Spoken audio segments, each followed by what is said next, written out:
résumé de ce qui nous distingue avec les Caucasiens noirs. Vous voyez ici, ça c'est au Bénin, au Dahomey, hein. Vous voyez les pratiques culturelles, traditionnelles qu'ils ont. Ils ont tous ces histoires de wubisme là, dans leur culture en fait, mais c'est encodé dans la culture. Et probablement c'est fait mais dans les milieux des élites en fait. Voilà, donc on évite d'exposer ça trop parce qu'on n'est pas dans un environnement où on peut le faire au grand jour. Voilà, ici maintenant ça c'est au Cameroun, ça c'est une tribu là, je connais pas le nom de la tribu mais c'est au Cameroun. Vous voyez, toujours le culte phallique. Le culte phallique. De temps en temps, eux-mêmes ils s'étonnent de leur ressemblance avec la Grèce antique. J'étais très étonné d'apprendre, en lisant, en faisant des recherches, que tata, qui veut dire papa en Kikongo, aurait eu aussi au latin très classique, le même mot pour dire la même chose. Tata, tatae. Je sais que ça peut faire rire. Tata, tatae voulait dire père de manière affectueuse, en latin. Je dis bien en latin. Tata, tatae voulait dire, donc, de manière affectueuse, papa chéri, quoi. Papa chéri, en latin préclassique.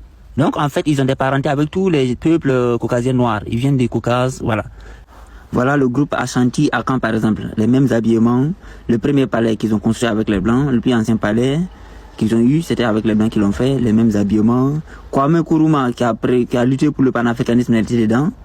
Voilà, le culte phallique qui était en Grèce antique. Ils ont les mêmes trucs chez les Yoruba. Tous les peuples qui, dans leurs propres trucs traditionnels, disent qu'ils viennent de là-bas. Les gars du Dahomey.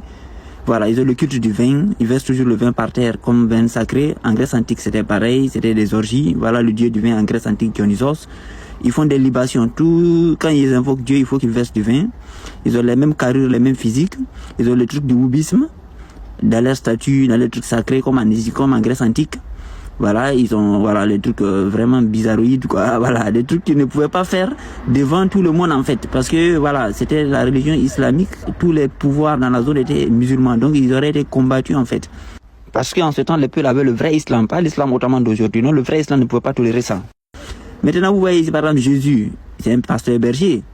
Vous voyez un enfant peul avec le même symbole, la petite brebis à côté de lui.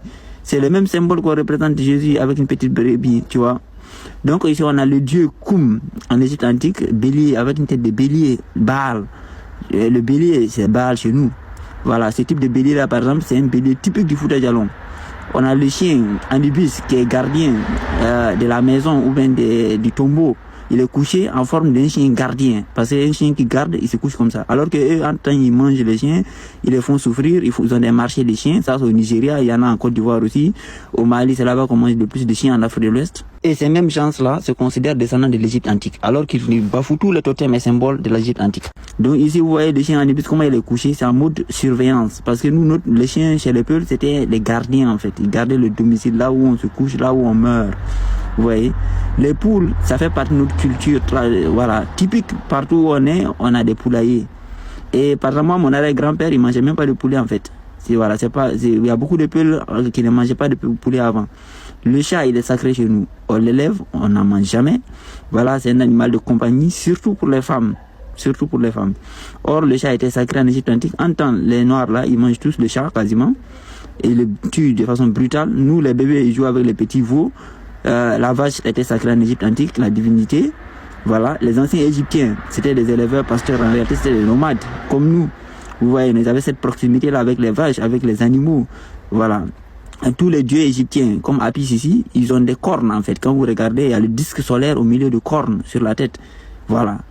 Donc, les Égyptiens anciens, le cobra était sacré, vous voyez le front de tous les Égyptiens, il y a un cobra. Le serpent était sacré en Égypte antique. Nous, on enterre les serpents chez nous. Non seulement on ne les mange pas, mais on se fout pas d'eux. C'est-à-dire que quand un serpent meurt, on le met quelque part, qu'on appelle Wande, un endroit disposé. Il y a des serpents qu'on ne tuait pas. Voilà. Tous les Égyptiens anciens, tous les pharaons, vous verrez qu'il y a un cobra sur le front, même les femmes. Par exemple, dans la légende fondatrice de la mythologie Peul, on dit que leur premier guide avait été un serpent, en fait, qu'on appelait Tchanaba. Ça, c'est tout en Kamon. Vous voyez sur son front. Et vous voyez son corps, c'est pas la carrure des Caucasiens noirs, c'est pas la carrure des Noirs. Le corps, il est relâché.